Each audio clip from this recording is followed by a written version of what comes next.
Maagang-maaga pa lamang ay gumising na si Ramon sa malamig na silid ng barracks.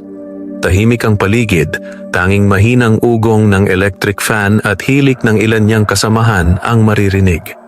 Sa labas ng bintana, unti-unti nang sumisilip ang mapusyaw na liwanag ng bukang liwayway. Dahan-dahan siyang bumangon mula sa kanyang higaan. Maingat niyang inayos ang kumot, gaya ng itinuro sa kanila noong sila'y nasa training pa lamang. Isa si Ramon sa mga sundalong kilala sa kanilang kampo bilang masipag, tahimik at disiplinado. Hindi siya palaimik, ngunit kapag inatasan ng tungkulin, lagi niyang ibinibigay ang buong lakas at talino. 23 taong gulang pa lamang si Ramon, ngunit marami na siyang pinagdaanan. Lumaki siya sa isang maliit na baryo sa probinsya ng Quezon, anak ng isang magsasaka at isang tindera sa palengke.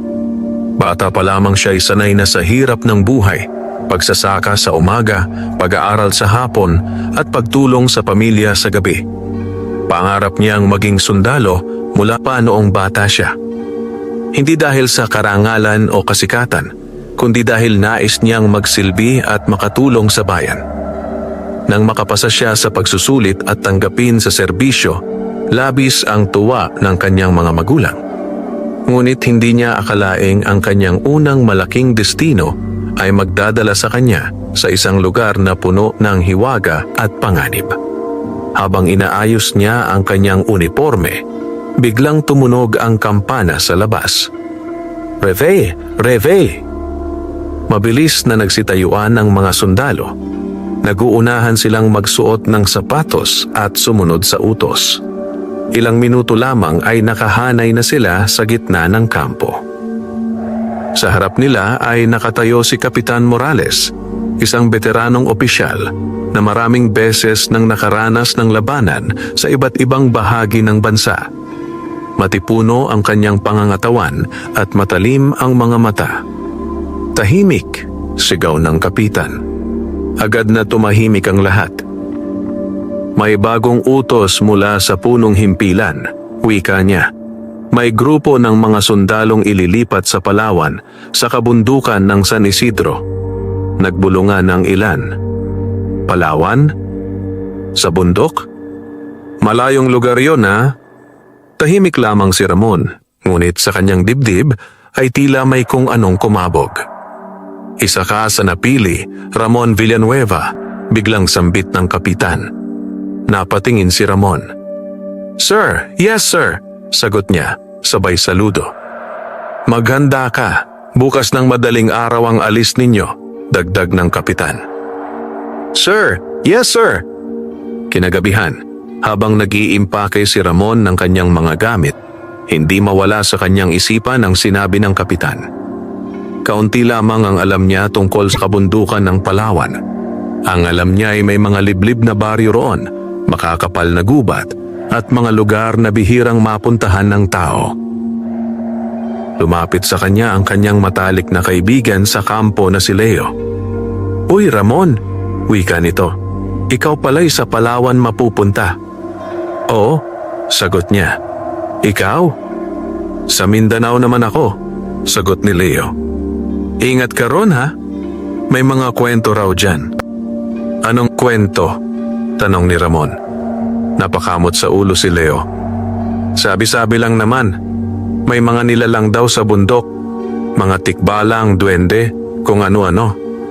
Napangiti si Ramon. "Naniniwala ka ron?" tanong niya. "Hindi naman sa naniniwala, pero sabi ng lolo ko, may mga lugar na hindi basta-basta pinapasok," sagot ni Leo.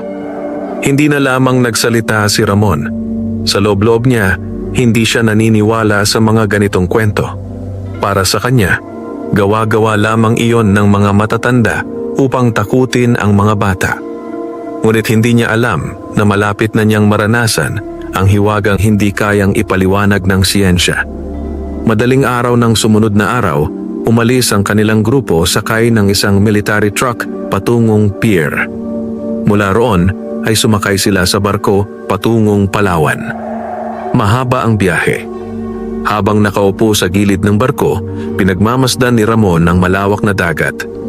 Ang asul na tubig ay kumikislap sa sinag ng araw at ang hangin ay malamig na humahaplos sa kanyang mukha. Ilang oras ang lumipas bago sila makarating sa pantalan ng Palawan. Mula roon ay muli silang sumakay sa sasakyan patungo sa kabundukan ng San Isidro. Habang papalayo sila sa bayan, unti-unting naglaho ang mga konkretong kalsada.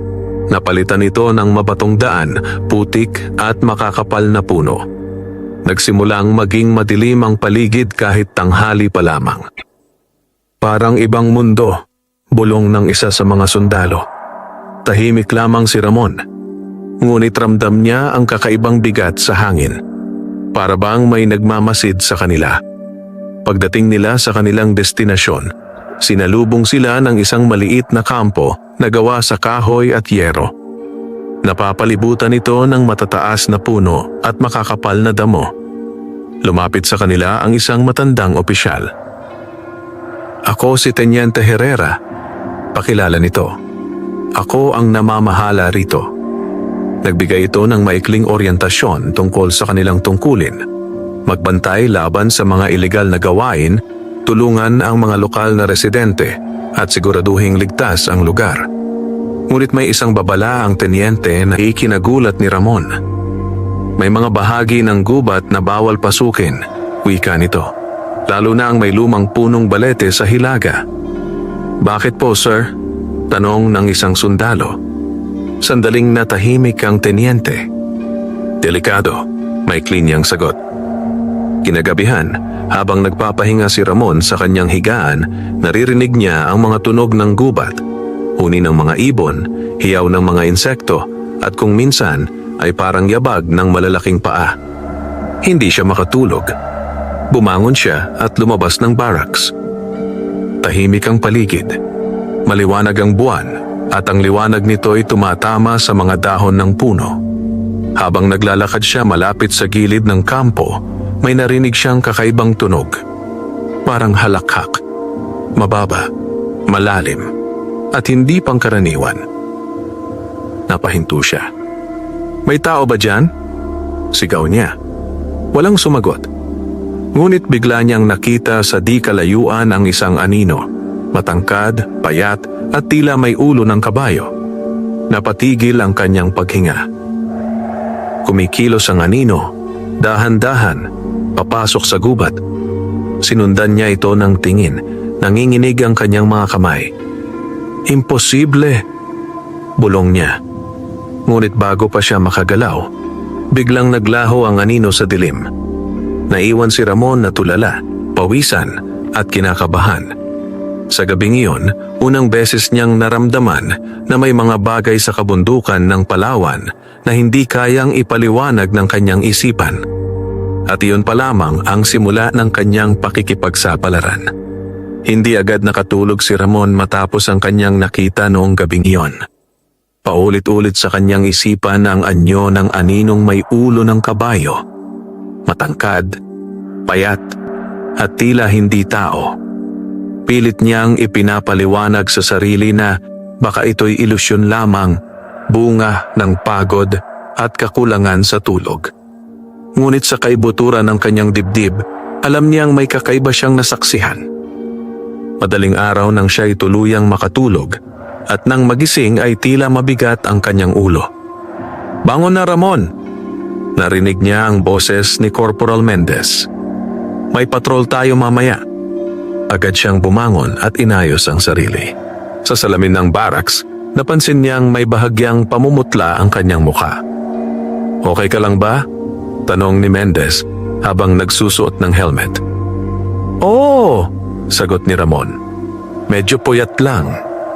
Ngunit hindi niya ikinuwento ang tungkol sa kanyang nakita.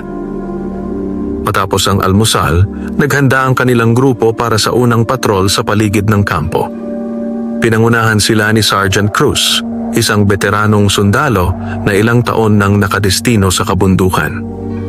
"Makinig kayong mabuti," wika ng sergeant. "Huwag lalayo sa grupo. Maraming bangin at mapanganib na bahagi dito." "Opo, sir," sabay-sabay nilang sagot. Pumasok sila sa loob ng gubat. Habang naglalakad, Ramdam ni Ramon ang lamig ng hangin at ang bigat ng katahimikan. Makakapal ang mga puno at halos hindi na tumatagos ang sikat ng araw. Paminsan-minsan ay may maririnig silang kaluskos. "May hayop lang yan," bulong ni Mendez. Ngunit hindi kumbinsido si Ramon. Habang papalalim sila sa gubat, may napansin si Ramon. Parang pamilyar ang lugar.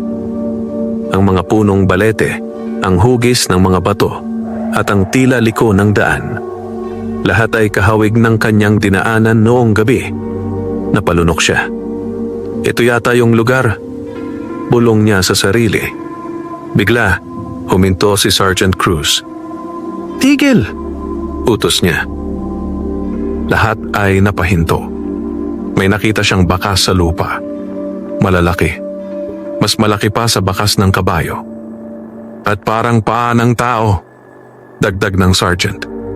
Nagtinginan ang mga sundalo. "Anong hayop yan, sir?" tanong ng isa. Hindi agad sumagot si Cruz. "Hindi ko alam," wika niya sa wakas. Ngunit halatang nababahala siya. Nagpatuloy sila sa paglalakad hanggang sa makarating sa isang maliit na clearing. Sa gitna nito ay may matandang puno ng balete, malaki, baluktot, at tila may sariling anyo. Parang may mukha. Parang may mga matang nakamasid. "Dito raw bawal," bulong ni Mendez. Ngunit huli na. Nasa harap na sila ng puno. Biglang lumamig ang paligid. Napatigil si Ramon. Parang may bumulong sa kanyang tenga. "Ramon!" Nanlaki ang kanyang mga mata. Napalingon siya. "May nagsalita ba?" tanong niya. "Wala," sagot ng mga kasama. Ngunit malinaw niyang narinig ang kanyang pangalan. Maya-maya, may dumaan na matandang lalaki mula sa gilid ng gubat. Payat, kulubot ang balat, at may bitbit na bungkos ng kahoy. "Magandang umaga po," bati ni Sergeant Cruz. Tumango ang matanda. "Huwag kayong magtagal dito," babala nito. "Hindi ito lugar ng tao." "Bakit po?" tanong ni Ramon. Tinitigan siya ng matanda. Parang sinusukat ang kanyang kaluluwa. Ikaw ang tinawag ng bundok," wika nito. Napatigil si Ramon. "Ano pong ibig ninyong sabihin?" Ngunit tumalikod na ang matanda at naglakad papasok sa gubat. Naiwan silang lahat na nagtataka. Pagbalik sa kampo, hindi mapakali si Ramon. Paulit-ulit niyang iniisip ang sinabi ng matanda. "Ikaw ang tinawag ng bundok." Ano ang ibig sabihin noon? Kinagabihan, muli siyang lumabas upang maglakad. Tahimik ang kampo. Tahimik ang gubat. Ngunit sa gitna ng katahimikan, may maririnig siyang parang mga bulong. Parang mga tinig na nagmumula sa mga puno. "Lumapit ka. Huwag kang matakot. Hinahanap ka namin." Napahawak siya sa kanyang ulo. "Tama na," bulong niya. Ngunit biglang may dumaan na hangin. Malakas, malamig, at sa harap niya, unti-unting lumitaw ang isang nilalang. Matangkad, may katawan ng tao, may ulo ng kabayo, maitim ang mga mata, at nakatitig sa kanya. Napaatras si Ramon. Hindi siya makasigaw. Hindi siya makagalaw. Ngumiti ang nilalang at nagsalita sa tinig na parang nagmumula sa kailaliman ng lupa. "Tumating na ang oras mo, Ramon." At sa sandaling iyon, nawalan ng malay si Ramon. Unti-unting nagbalik ang malay ni Ramon. Sa una, tanging kadiliman ang kanyang nakita. Parang lumulutang siya sa isang malalim na hukay na walang hanggan. Mabigat ang kanyang katawan at parang may humihila sa kanya pababa. "Nasaan ako?" bulong niya. Dahan-dahan niyang iminulat ang kanyang mga mata. Nagulat siya sa kanyang nakita. Hindi na siya nasa kampo. Nasa gitna siya ng isang malawak na damuhan na kumikislap sa ilalim ng mapusyaw na liwanag. Ang langit ay kulay ube at bughaw na may mga bituing parang apoy. Ang hangin ay mabango, parang amoy ng sariwang damo at bulaklak. Panaginip ba ito? Tanong niya sa sarili. Sinubukan niyang tumayo. Nang makaramdam siya ng sakit, napagtanto niyang totoo ang lahat. Ito'y hindi panaginip. Sa di kalayuan, may nakita siyang mga nilalang. Maliiliwanag ang kanilang katawan, parang may sariling ilaw. May pakpak ang ilan, ang iba na may buntot, sungay o kakaibang anyo. Mga engkanto. Napalunok si Ramon. Naalala niya ang mga kwento ng kanyang lola noong bata pa siya tungkol sa mga nilalang na nagbabantay sa kalikasan. Hindi ito totoo, bulong niya. Ngunit naririnig niya ang kanilang tawanan. Nakikita niya ang kanilang paggalaw. Totoo ang lahat. Habang naglalakad siya, may lumapit sa kanyang isang nilalang na mas matangkad kaysa sa iba. May suot itong balabal na gawa sa mga dahon at liwanag. Ang mga mata nito ay parang dalawang bituin. Maligayang pagdating, Ramon Villanueva. Wika nito. Nagulat si Ramon. Paano ninyo alam ang pangalan ko? Alam namin ang lahat ng pumapasok sa aming mundo. Sagot nito. Anong lugar ito? Tanong niya. Ito ang lihim na lupain ng kabundukan. Paliwanag ng nilalang. Mundo ng mga tagapagbantay. Bakit ako narito? Tanong ni Ramon. Ngumiti ang nilalang. Dahil ikaw ang napili. Pinangunahan siya ng nilalang patungo sa isang malaking puno na kumikislap. Ang mga ugat nito'y parang ginto at ang mga dahon ay tila gawa sa salamin. Sa ilalim nito ay may matandang tikbalang. Mas malaki ito kaysa sa kanyang nakita noong gabi. Mas maitim, mas makapangyarihan. Ngunit hindi ito mukhang masama. Ang mga mata nito ay puno ng karunungan. Lumapit ka, anak ng tao, wika nito. Nanginginig, lumapit si Ramon. Ako si dakilang bantay ng kabundukan, pakilala ng tikbalang. Ako ang nagbabantay sa hangganan ng inyong mundo at sa amin. Bakit ninyo ako kinuha? Tanong ni Ramon. Dahil may paparating na panganib, sagot ng tikbalang. At kailangan namin ng isang pusong dalisay. Ikinuwento ng tikbalang ang tungkol sa isang madilim na puwersa na unti-unting sumisira sa balanse ng kalikasan. Isang nilalang na dating tagapagbantay, ngunit tinangay ng kasakiman at galit. Si Balot, wika ng tikbalang, ang naligaw na anino. Gusto niyang sakupin ang dalawang mundo, dagdag nito. Bakit ako? Tanong ni Ramon. Dahil ikaw ay sundalo, sagot ng tikbalang. Marunong kang lumaban, ngunit higit doon, marunong kang magmahal at magsakripisyo. Napayuko si Ramon. Hindi niya inakalang may makakapansin sa kanyang pagkatao. Inilapit ng tikbalang ang kanyang kamay. Sa palad nito ay may isang maliit na anting-anting. Mukha itong hugis ng dahon na may ukit ng mata at bituin. Ito'y kumikislap sa kulay berde at ginto. Ito ang agimat na bantay, wika nito. Sa tulong nito, makikita mo ang hindi nakikita, maririnig ang hindi naririnig, at lalakas ang iyong loob. Ingat lamang, dagdag nito. May kapalit ang bawat kapangyarihan. Ano pong kapalit? Tanong ni Ramon. Ang iyong takot, sagot ng tikbalang. Kailangan mong harapin ito. Tahimik na tinanggap ni Ramon ang agimat. Nang hawakan niya ito, nakaramdam siya ng init na dumaloy sa kanyang buong katawan. Parang may liwanag na pumasok sa kanyang dibdib. Biglang umuga ang paligid. Nagsimulang magdilim ang langit. Dumarating na siya, wika ng tikbalang. Bumalik ka na sa iyong mundo, utos nito. Maghanda ka. Paano po ako babalik? Tanong ni Ramon. Ngunit hindi na ito sumagot. Isang malakas na liwanag ang bumalot kay Ramon. Napapikit siya. At muli nawalan ng malay. Nagising si Ramon sa kanyang higaan sa barracks. Pawisan. Hingalin. Mahigpit ang hawak niya sa kanyang kamao. Nang ibuka niya ito, nandoon ang agimat. Kumikislap. Totoo. Hindi panaginip. Sa labas, narinig niya ang sigaw ng bantay. Alerto! May nangyaring kakaiba sa hilagang bahagi ng gubat. Napatingin si Ramon sa bintana. At sa di kalayuan, may nakita siyang itim na usok na umaangat sa langit. Alam niyang nagsisimula na ang tunay na laban. Nagkagulo ang buong kampo. Bilis! Kumilos kayo! Sigaw ni Kapitan Morales habang nagtatakbuhan ang mga sundalo palabas ng barracks.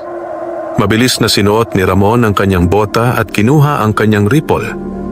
Ngunit sa gitna ng pagmamadali, naramdaman niya ang kakaibang init sa kanyang dibdib mula sa agimat na nakasabit sa kanyang leeg. Parang may sariling pulso ito. Parang may buhay. Ramon! Sigaw ni Mendez. Sa ilaga tayo! Oo! Sagot niya. Sabay silang tumakbo patungo sa gilid ng kampo kung saan makikita ang itim na usok. Habang papalapit sila, lalong lumalakas ang amoy ng nasusunog na kahoy at dahon. May makapal na hamog na tila usok, ngunit mas mabigat at mas madilim. Parang hindi normal to, bulong ni Mendez. Hindi sumagot si Ramon. Sa kanyang paningin, unti-unting nag-iiba ang paligid. Dahil sa agimat, may nakikita siyang hindi nakikita ng iba. Sa likod ng usok, may mga aninong gumagalaw. Mahahaba, baluktot. Parang mga nilalang na walang hugis. May mga bagay sa loob ng usok, bulong niya. Ano? Tanong ni Mendez. Wala. Hayop siguro. Mabilis na sagot ni Ramon. Hindi pa siya handang sabihin ang totoo. Pagdating nila sa pinanggalingan ng usok, nakita nila ang isang maliit na kubo na halos tupok na ng apoy. Ito'y pagmamay-ari ng isang matandang magsasaka na si Mang Lando. Naku po! Sigaw ni Sergeant Cruz. May tao ba riyan? Walang sumagot. Agad silang naghahanap. Sa likod ng kubo, nakita nila si Mang Lando na nakahandusay. Buhay pa! Sigaw ni Mendez. Mabilis nila itong binuhat at dinala palayo. Ngunit napansin ni Ramon ang kakaiba. Sa paligid ng kubo, may mga bakas ng itim na putik. At sa gitna nito, may simbolong parang mata. Eksaktong katulad ng ukit sa kanyang agimat. Napalunok siya. Si Balot! Bulong niya. Habang ginagamot si Mang Lando, unti-unti itong nagkamalay. May dumating, mahinang wika nito. Sino po? Tanong ni Kapitan Morales. Anino, na may apoy. Kinuha niya ang aking mga alaga. Sagot ng matanda. Nagtinginan ng mga sundalo. Baka magnanakaw lang, bulong ng isa. Ngunit alam ni Ramon na hindi iyon totoo. Kinagabihan, tinawag si Ramon ni Teniente Herrera sa opisina nito. Umupo ka, wika ng Teniente. Umupo si Ramon, kinakabahan. May napansin kami sa iyo, wika ni Herrera. Simula nang dumating ka, sunod-sunod ang kakaibang pangyayari. Nanlaki ang mata ni Ramon. Hindi ko po sinasadya, sir. Ngumiti ng bahagya ang Teniente. Huwag kang mag-alala, wika nito. Alam ko na ang tungkol sa mga tagapagbantay. Napatigil si Ramon. Alam ninyo po? Tanong niya. Tumango si Herrera. Ang lolo ko'y isang albularyo, paliwanag nito. Marami siyang ikinuwento tungkol sa mga tikbalang at engkanto. Tingin ko napili ka, dagdag niya. Tahimik si Ramon. Kailangan mo ng gabay, wika ng Teniente.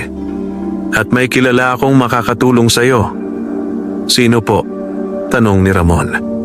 Si Aling Rosa, sagot ni Herrera. Isang matandang babaylan na nakatira sa paanan ng bundok. Kinabukasan, sinamahan ni Herrera si Ramon patungo sa kubo ni Aling Rosa. Ang kanyang bahay ay yari sa kawayan at pawid, napapalibutan ng mga halamang gamot. Pagdating pa lamang nila, lumabas na ang matanda. Matagal na kitang hinihintay, Ramon. Wika nito. Napatigil siya. Paano ninyo po ako nakilala?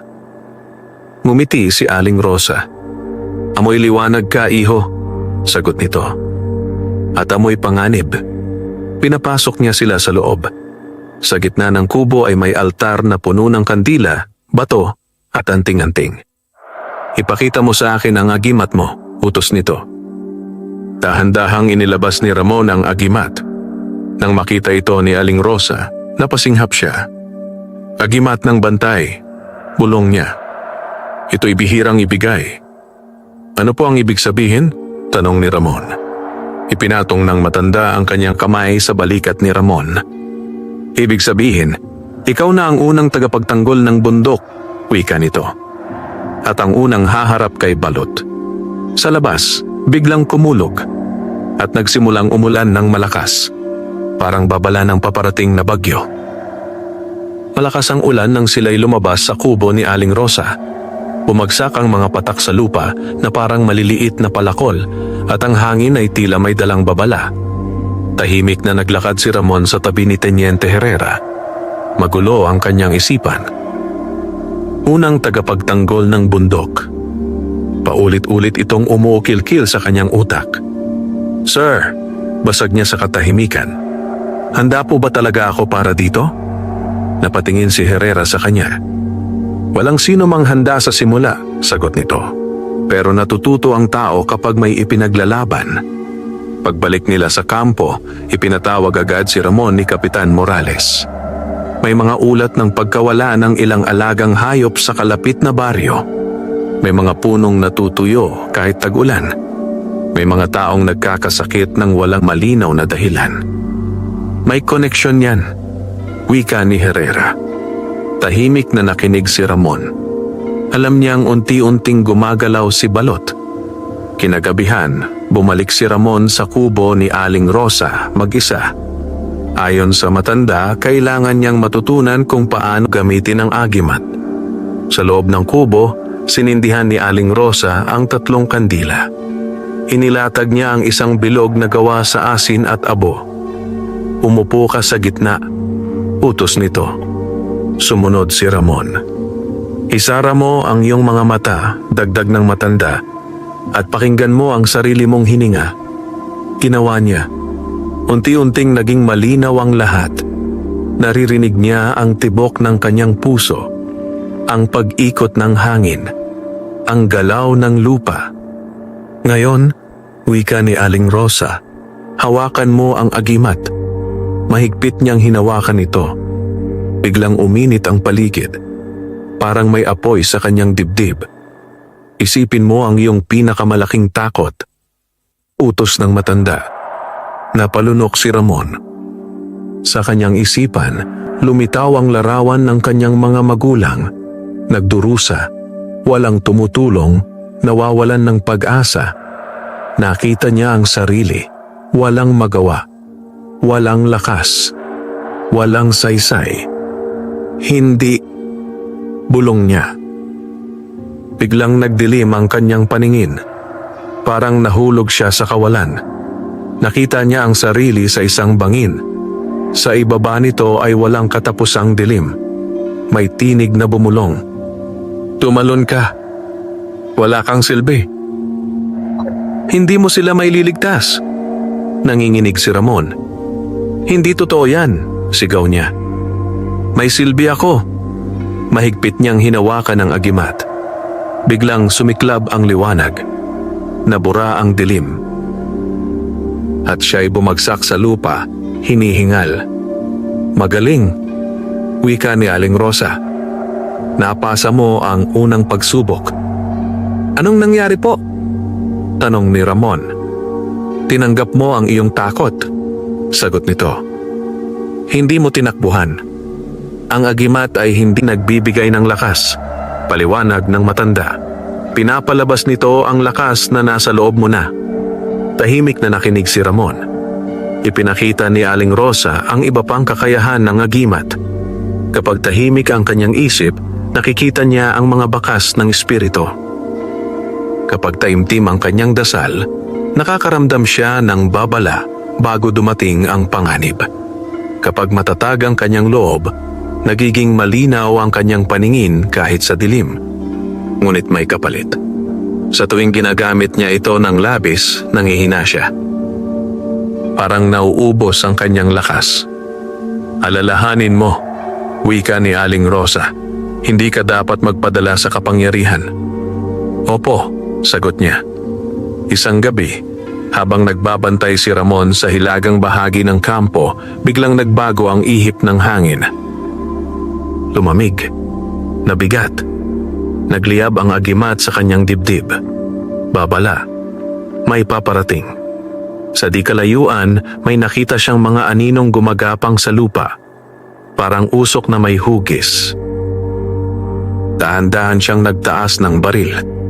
Ngunit naalala niya ang sinabi ni Aling Rosa. Hindi lahat ay kalaban na kayang barilin. Ibinalik niya ang baril. Sa halip, hinawakan niya ang agimat. Sa ngalan ng bantay ng bundok, bulong niya, lumayo kayo. Biglang sumigaw ang hangin at naglaho ang mga anino na parang abo sa hangin. Napatigil si Ramon. Huminga siya ng malalim. Ito ang unang pagkakataon na ginamit niya ang kapangyarihan ng agimat sa tunay na laban. At alam niyang hindi ito ang huli. Kinabukasan, may dumating na masamang balita. May isang bata sa baryo ang nawawala. Huling nakita malapit sa lumang punong balete. Ang parehong lugar na ipinagbabawal pasukin. Nanlamig ang buong katawan ni Ramon. Alam niyang ito ang susunod na hakbang ni Balot. At kailangan niyang kumilos.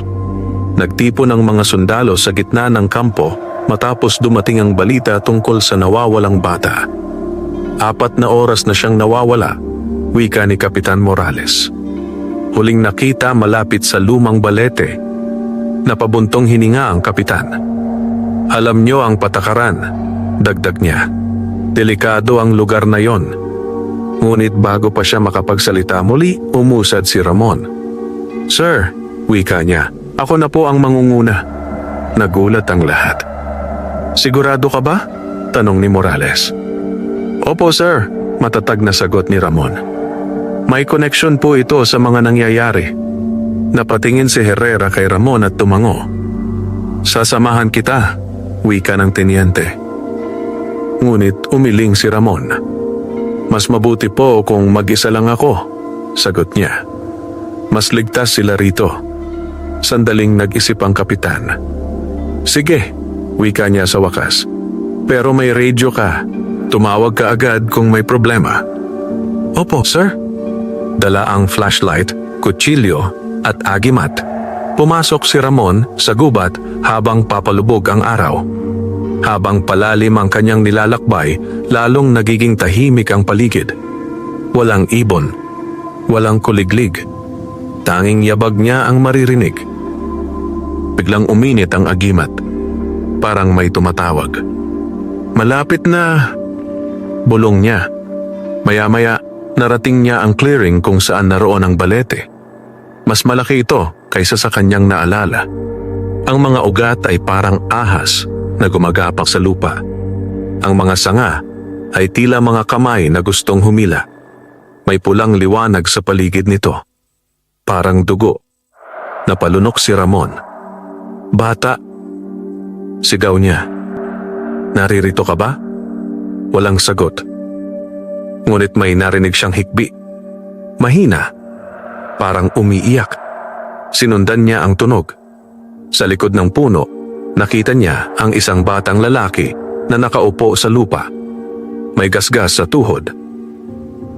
Namumula ang mga mata. Kuya, mahinang wika nito. Mabilis siyang lumapit. Ayos ka lang ba? Tanong niya. Opo, pero may humahabol po sa akin. Sagot ng bata. Nasaan na siya? Tanong ni Ramon. Itinuro ng bata ang dilim. Doon may gumalaw. Unti-unting lumitaw ang isang nilalang. Walang malinaw na hugis. Parang aninong hinulma ng usok. May 2 matang pula at bibig na walang laman. Isang alagad ni Balot. Napaatras ang bata. Kuya, iyak nito. Humakbang si Ramon sa harap. Huwag kang lalapit. Mariin niyang wika. Tinapik niya ang agimat. Biglang nagliwanag ang paligid. Ngunit hindi umatras ang nilalang. Sa halip, humalakhak ito. Isang tunog na parang nababasag na salamin. Mahina ka pa. Wika ng nilalang sa tinig na parang hangin sa yungib. Nanlamig si Ramon. Nagsasalita ka? Bulong niya.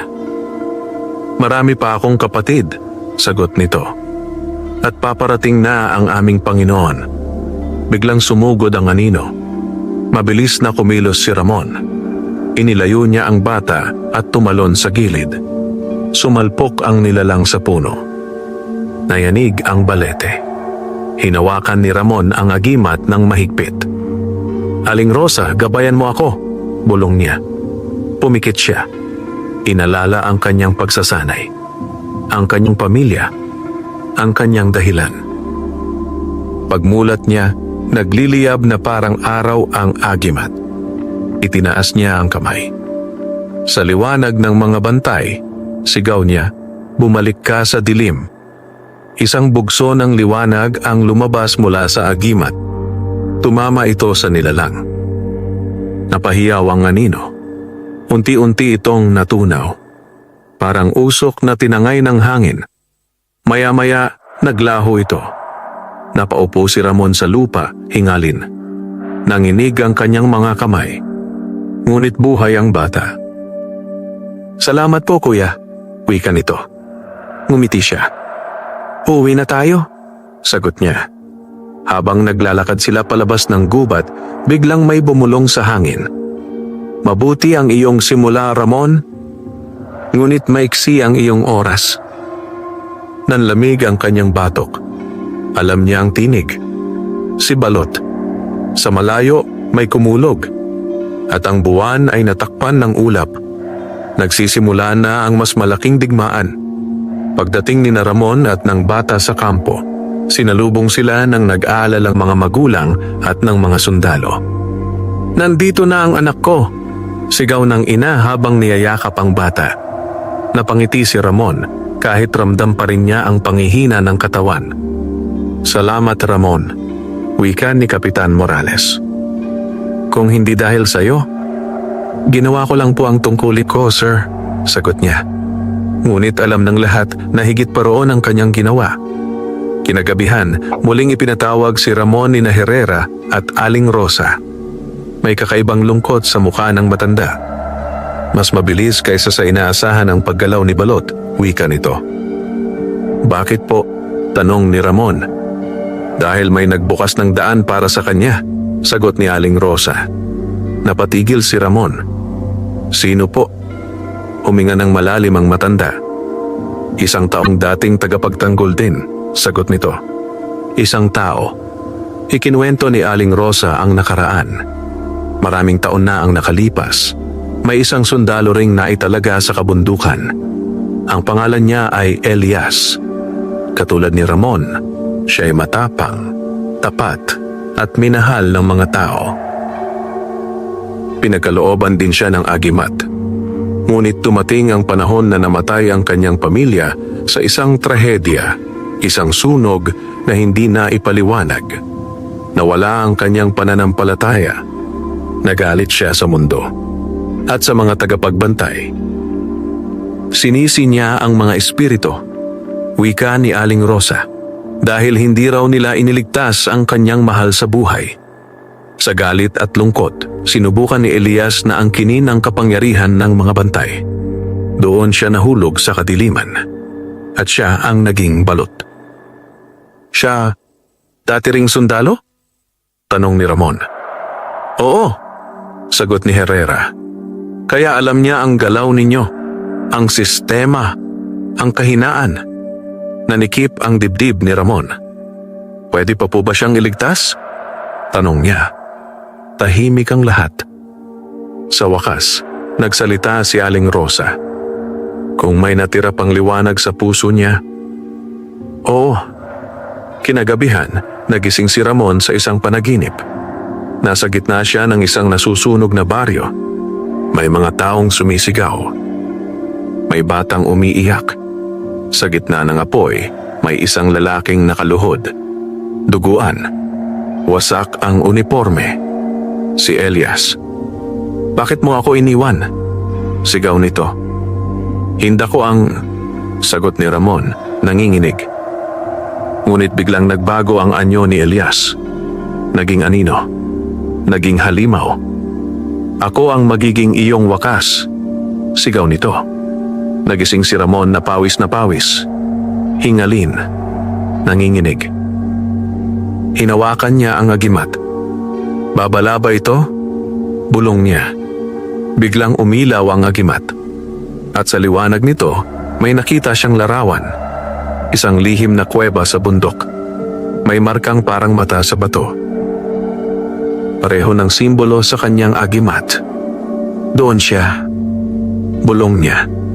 Kinabukasan, ipinaalam niya kina Herrera ang kanyang nakita.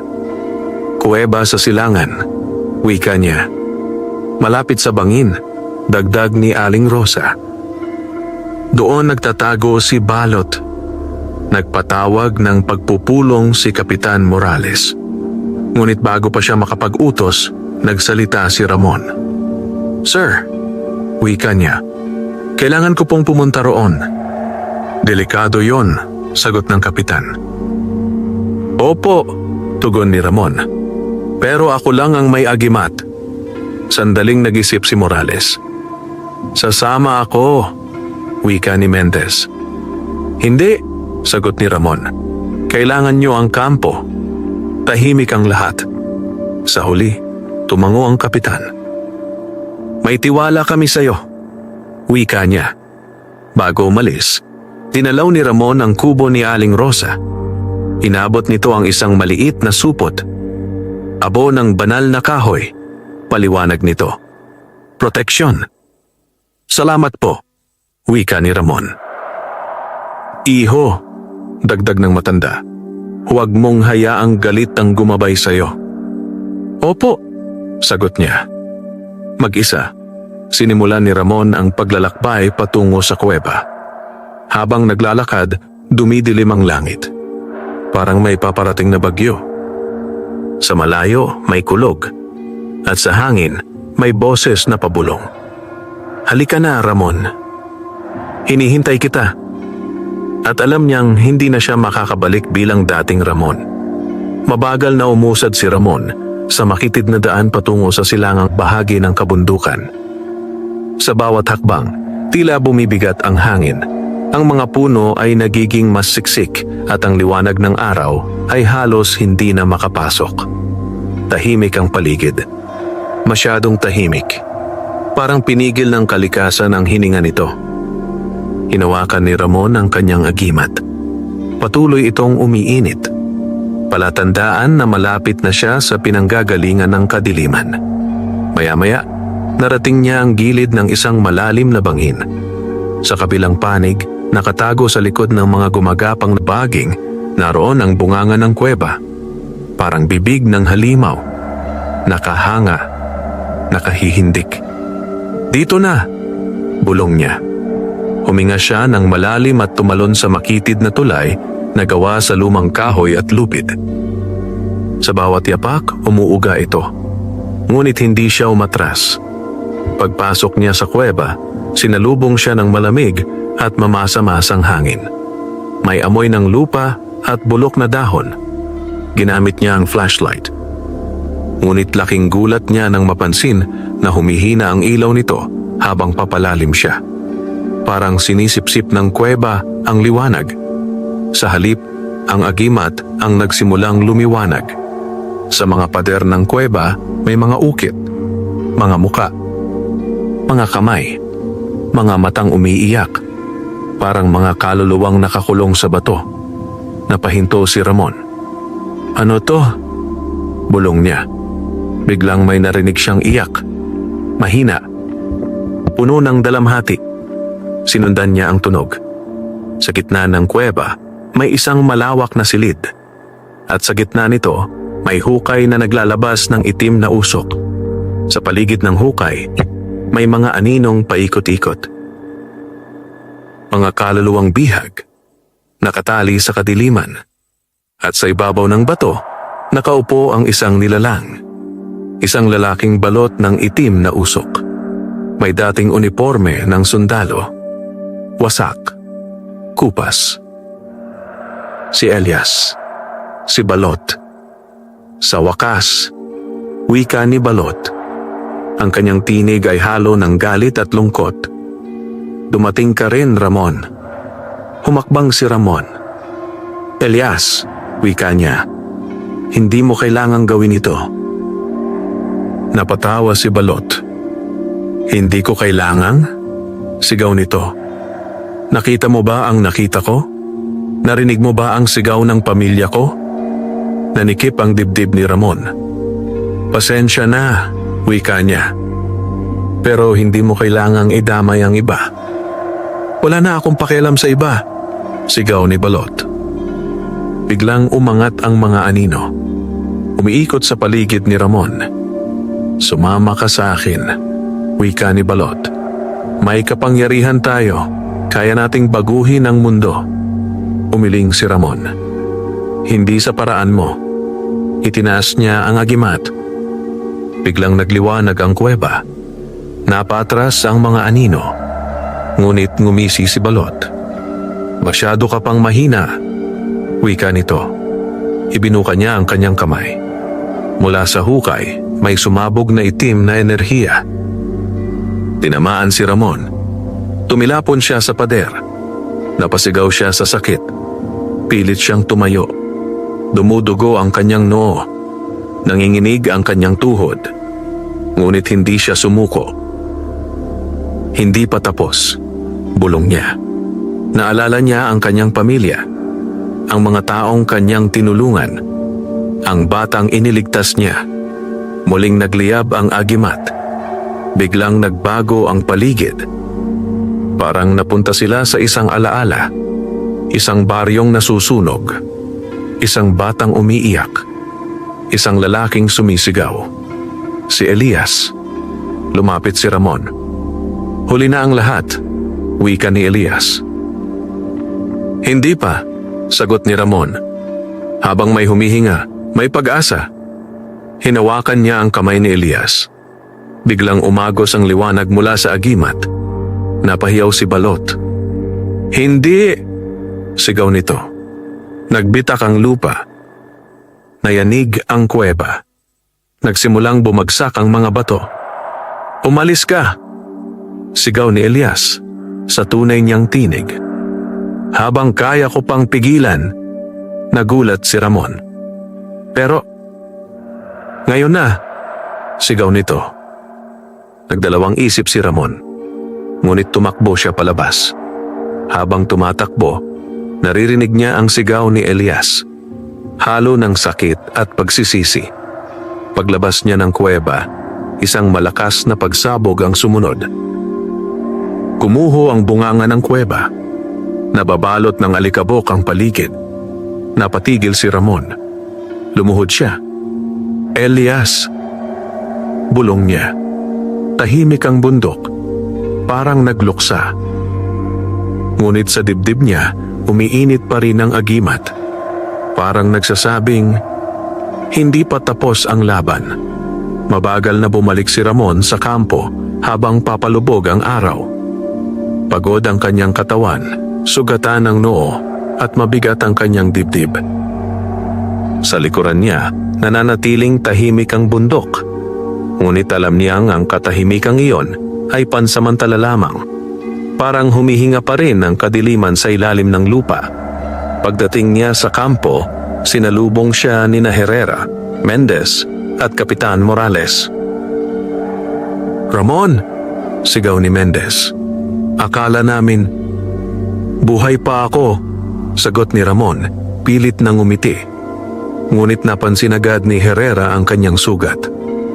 Halika, wika nito. Gamutin natin yan.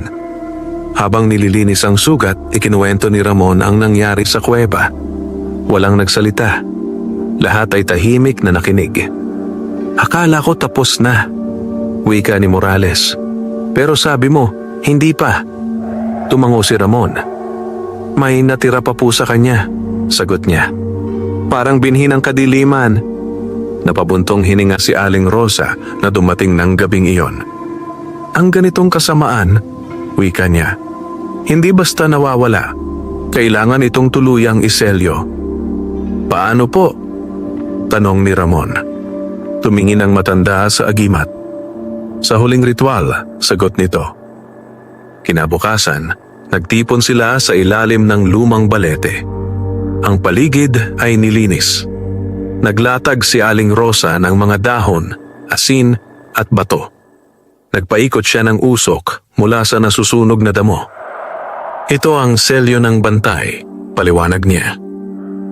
Isang ritual na gagamit ng lakas ng tao at ng espiritu. Pero may kapalit, dagdag niya. Ano po? Tanong ni Ramon. Tumingin siya ng diretso sa mga mata ni Ramon. Bahagi ng iyong lakas, sagot nito. Bahagi ng iyong buhay. Nanlamig si Ramon. Ngunit hindi siya nagatubili. Handa po ako, wika niya. Lumubog ang araw. Sumikat ang buwan. Nagsimula ang ritual. Umupo si Ramon sa gitna ng bilog. Hinawakan niya ang agimat. Nagdasal si Aling Rosa sa sinaunang wika. Unti-unting nagbago ang hangin. Uminit. Umiikot. Parang may bagyong nabubuo. Biglang umangat mula sa lupa ang itim na usok. Nag-anyong mukha. Mukha ni balot. Ngunit basag. Wasak. Puno ng sakit. Hindi pa tapos, ungol nito. Itinaas ni Ramon ang agimat. Elias, wika niya, bitawan mo na. Napatingin ang anino. Sa sandaling iyon, may bakas ng luha sa kanyang mga mata. Pagod na ako, bulong nito. Lumapit si Ramon. Pwede ka nang magpahinga, wika niya. Isang matinding liwanag ang sumabog mula sa agimat. Tinangay ang itim na usok. Umiiyak ang hangin. Umuungol ang lupa. At biglang tahimik. Nawala ang dilim. Nawala ang bigat. Parang gumaan ang buong bundok. Bumagsak si Ramon sa lupa. Walang malay. Nagising siya sa maliit na silid sa kampo. May puting tela sa kanyang noo. May mga bulaklak sa gilid ng kama. Nagising na siya! Sigaw ni Mendez. Pumasok ang lahat. 3 araw kang tulog, wika ni Herrera. Akala namin, ngumiti si Ramon. Pasensya na, wika niya. Lumapit si Aling Rosa. Mahina na ang kanyang boses. Tapos na ang tungkulin mo, iho, wika nito. Hindi na ganon kalakas ang agimat. Hinawakan ni Ramon ang kwintas. Hindi na ito kumikislap. Karaniwang bato na lamang. Wala na po ba akong silbi? Tanong niya. Umiling ang matanda. Ngayon ka palang tunay na naging bantay, sagot nito. Dahil natuto kang magmahal kahit sa kaaway. Makalipas ang ilang linggo, unti-unting bumalik sa normal ang buhay sa kabundukan. Wala nang nawawalang hayop.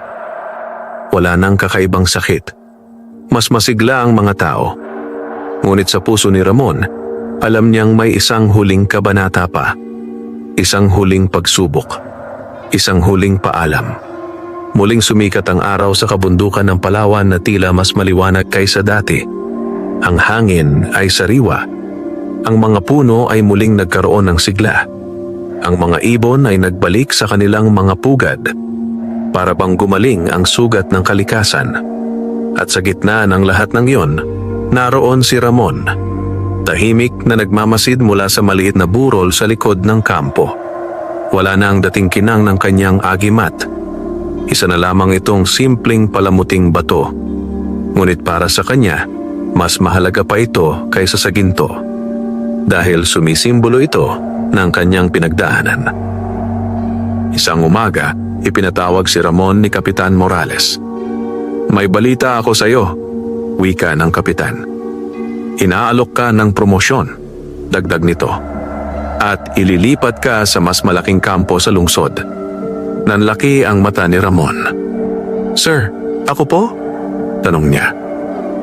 Oo, sagot ni Morales. Karapat-dapat ka. Tahimik si Ramon.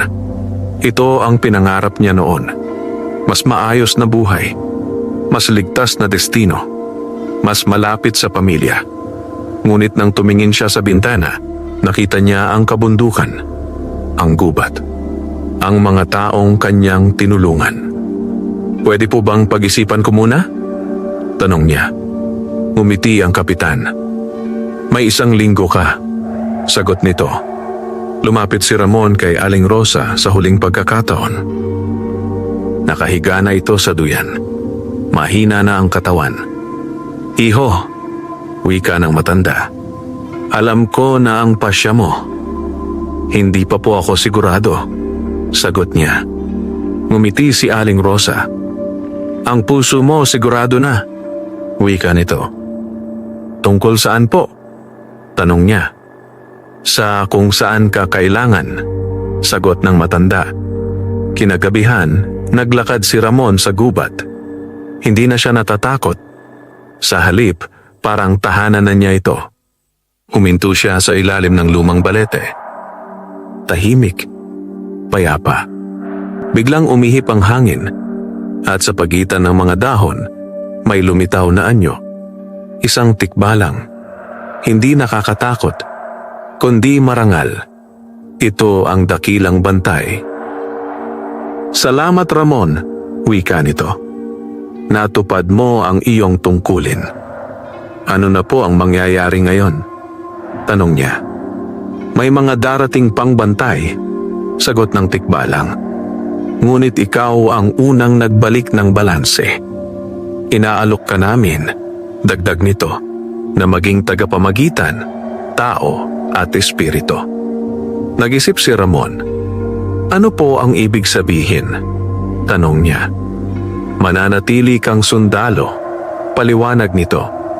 Ngunit ikaw ang magiging tulay, tagapayo, tagapagtanggol, tagapamagitan. Kinabukasan, ibinigay ni Ramon ang kanyang sagot. Tatanggihan ko po ang paglipat, sir. Wika niya kay Kapitan Morales. Mananatili po ako rito. Tumingin ang kapitan sa kanya ng matagal. Pagkatapos, ngumiti. Alam ko na, wika nito. Ang bundok ang pinili mo. Opo, sir.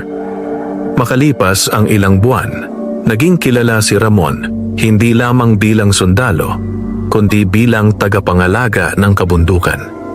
Kapag may nawawala, siya ang tinatawag. Kapag may sakit na hindi maipaliwanag, siya ang nilalapitan. Kapag may gulo sa pagitan ng tao at kalikasan, siya ang namamagitan. Hindi siya gumagamit ng mahika. Hindi na niya kailangan. Ang kanyang sandata ay malasakit, tapang, at katapatan. Isang hapon, dumalaw ang kanyang mga magulang. Yumakap siya sa kanila ng mahigpit. Proud kami sa iyo, anak, wika ng kanyang ama. Hindi lang bilang sundalo, dagdag ng ina, kundi bilang tao. Napaluha si Ramon. Salamat po, sagot niya. Sa paglubog ng araw, umupo si Ramon sa paborito niyang lugar sa burol. Pinagmamasdan ang ginintuang langit. Sa kanyang tabi, may marahang ihip ng hangin, parang bulong. Bantay ka na ng bundok. Ngumiti siya. Habang buhay, bulong niya pabalik. At sa katahimikan ng kabundukan ng Palawan, nagsimula ang bagong alamat. Ang alamat ni Ramon. Ang sundalo na naging tagapangalaga ng Hiwaga. Wakas.